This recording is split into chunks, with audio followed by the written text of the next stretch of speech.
So Phil, anyone who looks at your CV will be struck by the strength of your collaboration with Julian Alston over the years. Mm-hmm. Do you want to tell us how that emerged? How did you first meet Julian, and what has that led to? Yeah, so lots of happenstances in my life, and meeting Julian was one of those. It was an American Ag Econ meeting in Pardey, and I think it literally was we went up to the bar together to get a drink, and I heard an Australian accent. And do you know when that would have been? Oh boy, that was probably late. Probably 1979 or 1980. It was my early phases being here in the US. Anyway, I had heard a little bit about Julian, but I didn't know what he looked like, and probably the same for him. And so he actually ended up he was finishing up his degree at North Carolina State, and I still had a little bit to do here, another year or so. Minnesota. So he ended up going back to Victoria, the Victorian Department of Agriculture, but we kept up a bit of a loose conversation going, and then he found his way to UC Davis. At the time I was starting to build up this research program at ISNA in The Hague, and so I reached out to Julian on a book project, Science Under Scarcity, that we were working on, that also involved George Norton, who I originally met here. The first person I walked off the plane at Minnesota and saw was George, and he helped me settle in here at Minnesota. And so George, Julian and I worked on that book, and we ended up developing a really strong sort of personal and professional relationship. And I think it wasn't expected by either of us, but we had very shared views about economics, and I think quite complementary sort of skill sets. Over the years we've developed I think a really creative style of working together. I mean, we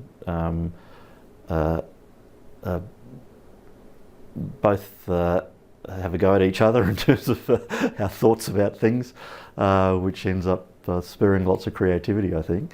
But we've got to the point now where we can jointly write a paper, and you probably barely see which parts of the page Julian's written and which parts I've written. The relationship I've had with him has transited all of the places I've worked for. So when I was at ISNA, when I was at IFPRI, and now here at Minnesota.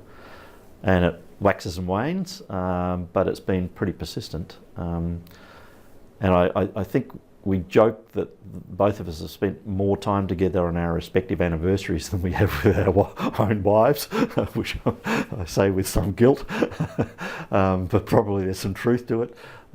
So we've produced quite a few books together and quite a few journal articles together, and and as I say, I think partly we can work closely together, but we can work in a complementary fashion, so it makes it a really effective partnership, I think.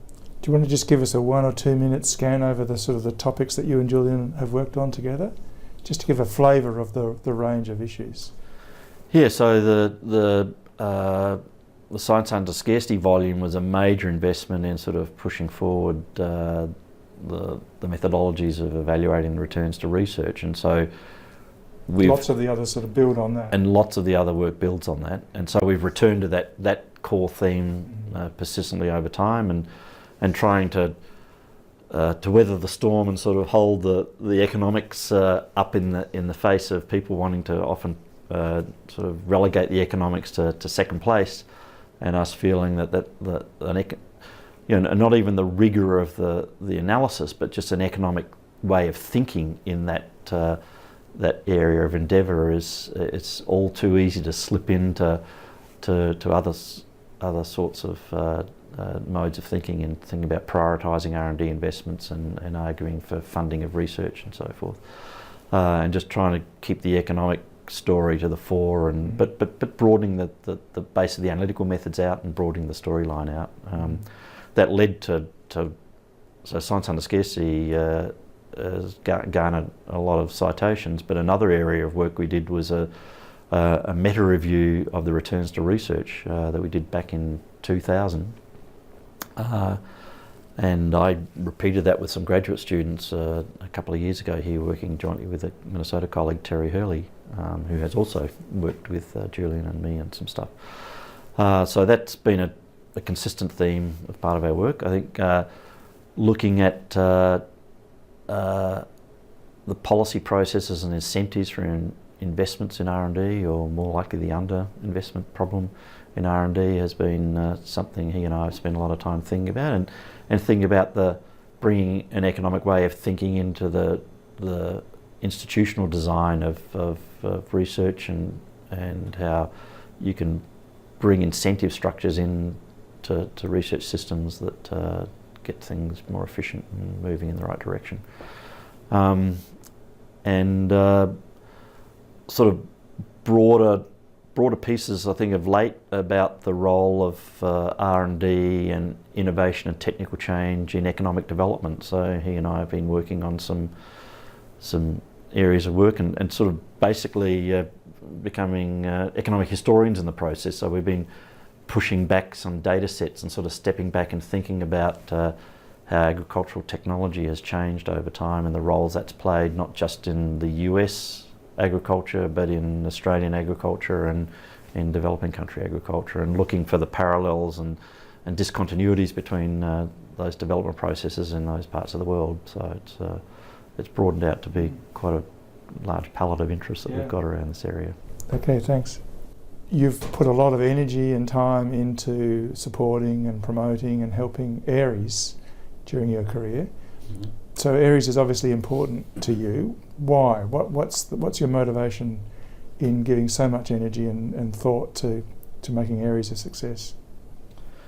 I found AARES to be a really fertile ground for not just improving my understanding of economics, but I think getting to develop a network of individuals who've been really impactful on my career, and felt giving back, given that I've got a lot from the club, giving back to the club was worth the effort.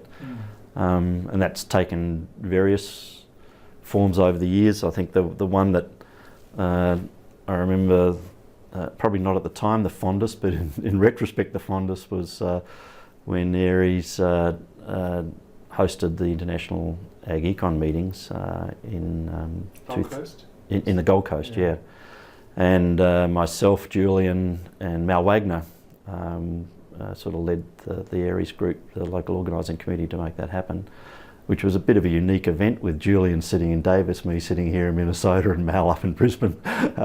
So we had a lot of long Skype calls, and but again, I think the sort of mateship within the club was alive and well, and lots of people pitched in to make that a really successful meeting. At the time, it was one of the most highly attended meetings in the International Ag Econ Association. And I've put in time on some pre-conference workshops and attended as many as I can, and besides, having a place to go in early February that's not Minnesota is also a bit of a motivation for getting out from under a few feet of snow. So yeah. That's really good. Okay, thanks Phil, that's been really interesting, and thanks for sharing that with us. Great, thanks Dave.